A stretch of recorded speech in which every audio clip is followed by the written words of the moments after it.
Revivado por su palabra con su amigo Elías Gómez, un capítulo por día a la vez. Y te invito a que te suscribas y active la campanita de notificaciones y compartas con tus amigos, familiares y conocidos. Estamos en el capítulo 9 de la epístola a los Romanos. El capítulo trata acerca de los privilegios que tenía el pueblo de Israel y que ahora no lo tienen, y que ese privilegio pasó a los gentiles.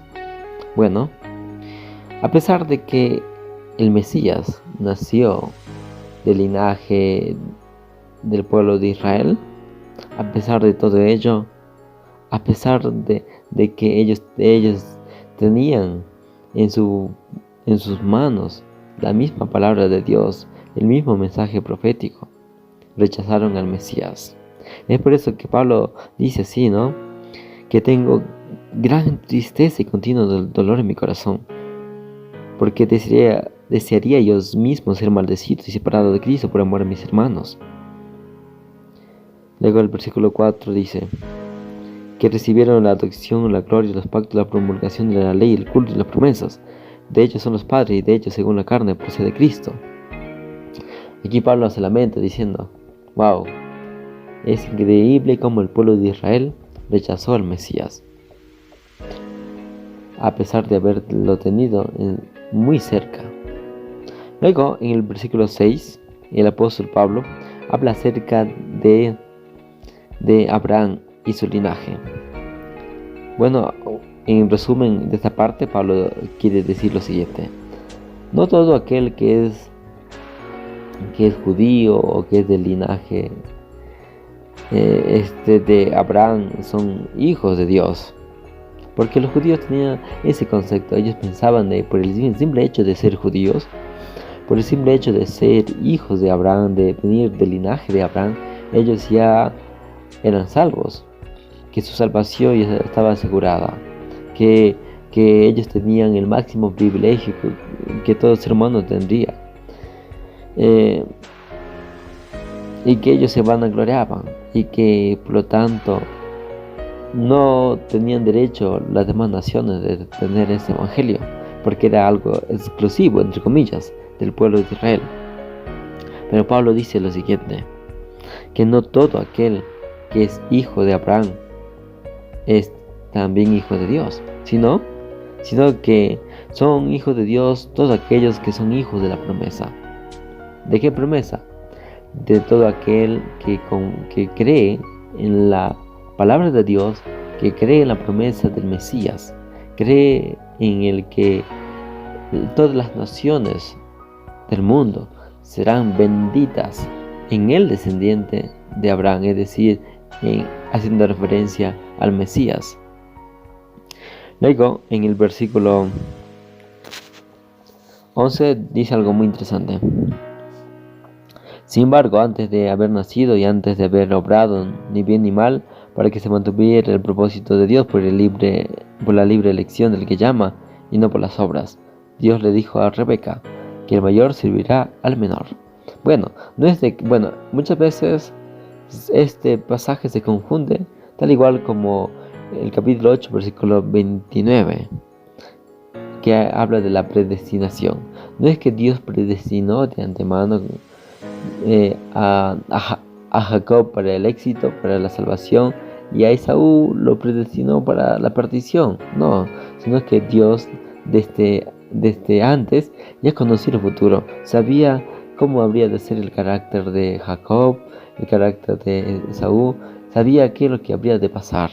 Por lo tanto, Dios en su soberanía escoge personas para ciertas funciones, escoge personas y les da ciertos privilegios, porque Dios en su sabiduría nos conoce. Es por eso que el versículo 14 dice así: entonces diremos que hay injusticia en Dios, que Dios es injusto porque prefirió a Jacob y no a Esaú. Pablo dice lo siguiente: que de ninguna manera, que Dios no obra de esa forma, que no le da favoritismo a alguien, sino que Dios escoge porque conoce, Dios es sabio, Y luego en el versículo 16 dice así: así no depende del deseo del hombre ni de su esfuerzo, sino de Dios. Luego hace referencia a Faraón, que dice así: para esto mismo te levanté, para mostrar en ti mi poder y que mi nombre sea anunciado por toda la tierra. Así Dios tiene misericordia del que quiere y al que quiere endurece. Bueno, más o menos Pablo está diciendo: Dios sabe lo que hace. Dios, algunos quieren ser profetas, pero por más consagrados que sean, no lo serán. Algunos quieren ser evangelistas, predicadores, y Dios nos da la opción, el libre albedrío, para desarrollar el talento de la oratoria. Pero más allá de ello, no podremos hacer siempre y cuando Dios lo desea, siempre y cuando que Dios lo vea así. Otro ejemplo: no importa cuán fervientes seamos en la obra misionera, pero si no somos llamados al ministerio pastoral, bueno, no lo seremos. Algunos son llamados al ministerio pastoral, otros no, pero eso no indica de que no dejarán de servir a Dios. Bueno, aquí Pablo está mencionando acerca de la misma soberanía de Dios, que Dios escoge a algunos y les da ciertos privilegios, y a otros también les da ciertos privilegios. ¿Por qué?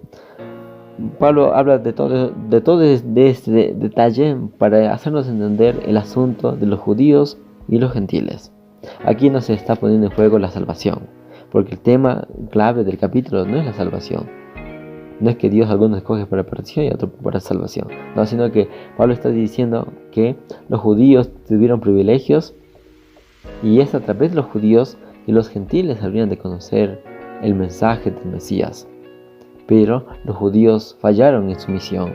Ahora esa misión, ese privilegio, fue traspasado a los gentiles.